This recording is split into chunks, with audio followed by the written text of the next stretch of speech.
Hi, I'm Jeff. This is Tropical Plants at 53 degrees north, and I want to talk to you today about this. Not a pretty sight, especially if you're a gardener who gardens in pots. Let's get started.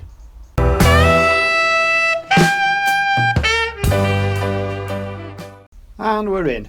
Okay, so a few days ago I did a video about my Bougainvillea. Now you'll remember my Bougainvillea used to be in a pot down at the bottom there, and it trailed up here. I only got it quite late last year, up here, and it got to about that kind of space when winter happened and obviously everything stopped. Now the story of the Bougainvillea was that up until then it had gone like a growth spell, then it had stopped, then another growth spell, then it had stopped. And the reason for this kind of fits and starts was because I was overwatering it. I wasn't really making sure, because apparently they're quite sensitive to that. Obviously they like water, but they don't want to be kept wet. And I was told really to treat them rather like pelargoniums. You can see a pelargonium pointing out there. But pelargoniums are perhaps a little bit more tolerant of being wet for a little bit of time. Definitely not through winter, but certainly in the summer you can water them quite a bit, and as long as they're well drained they'll be okay. They're not going to sulk too much. Whereas the Bougainvillea, which you can see what's left of it here, this is the pot, and you can see, if you saw my other video, I'll put a card up so you can see that, how I cut it down, I unpotted it, we had a look at the roots. The root ball appeared to be okay, I couldn't see anything, and there didn't seem to be any reason why it wasn't growing for me, because at this time of year, we're in April now, mid-April, it should be really going for it and growing vigorously. Now since I moved it up here, which is only what, about 4 days, and I'll tell you why in a minute, that little shoot there has definitely made some movement, so I'm quite pleased with that. And I think that's basically because I'm beginning to realise now about the overwatering situation. I watered this about 2 days ago, but the secret to me being able to water it properly now, I will show you. It involves a little trip over here, and we're going to go back again. So this is basically what it is. This is just a water meter, or a moisture meter, as you can see on there. It doesn't require any kind of batteries or power. It just works, which is fantastic. I don't know how it does it. It's some miraculous thing on the tip there that helps it detect moisture. But I'll just show you what you do with this thing. Now I try, because obviously you're stabbing these things in the roots. If you're doing that on a regular basis in different places, you're going to be damaging the roots. So I try and do it in exactly the same place each time. Now you would say that was perfectly dry by touching the top. That's as dry as anything, but you can see it's definitely very moist, doesn't need a water yet. And I've been using this for all sorts of things that I know are a little bit sensitive to it. Can't really do it with orchids if they're in bark, but you can definitely do it with anything that's in like a PT finer, multi-purpose compost, anything like that. Streps is perhaps a good idea to do it with the streps, although I have my own ways of doing it with the streps, and they do get very, very full of roots, and it's difficult to poke anything in there. So that's what's been happening. But this video isn't about just that. Last night I came in here. Now I normally come in here in the greenhouse definitely several times a day, but I usually come in, make like a last visit after tea time. Well, tea time if you live in the north of England, our tea is around about 5-6 o'clock in the evening, so whatever you call that. What do you call that? Tea, or you're posh from the south of the UK and you call it dinner, I don't know, but around about that time of an evening. And sometimes, occasionally, a couple of times a week, I like to come in when it's dark, and obviously there's the lights changing now, we're getting well into spring, and it's tending to only go dark a little bit later at night. I think it's about 8ish at the moment. I might be wrong. But last night I came in the dark, because it's always worth coming in the dark, because you can see things that you don't see during the daylight hours. And I came in here and I picked up this pot. looked underneath, really just to see whether the moisture, was going through, because that's another good indication of whether it needs watering. Now you can see the stones that I've got there, there's still some moisture on, which is showing me that it's still okay for water, as well as the moisture meter. But what did I see underneath the pot, lurking on the stones rather conspicuously, as you probably guessed by now? But it was the dreaded vine weevil. There was one adult vine weevil down there, just kind of looking at me with its evil eyes.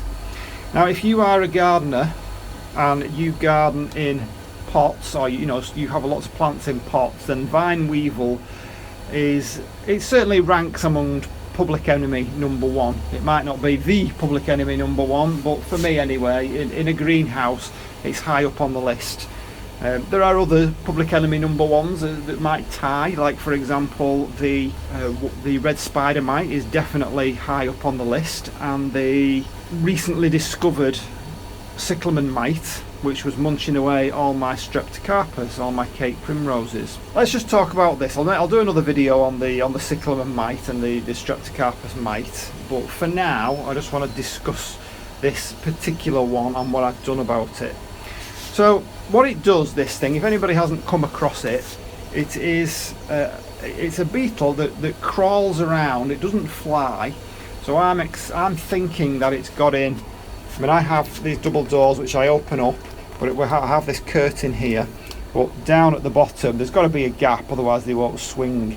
So it's either got in through there when my doors have been open, or that has actually been in here and hatched out and been in all through the winter and hatched out into an adult weevil, because they pupate, so it would have pupated over the winter.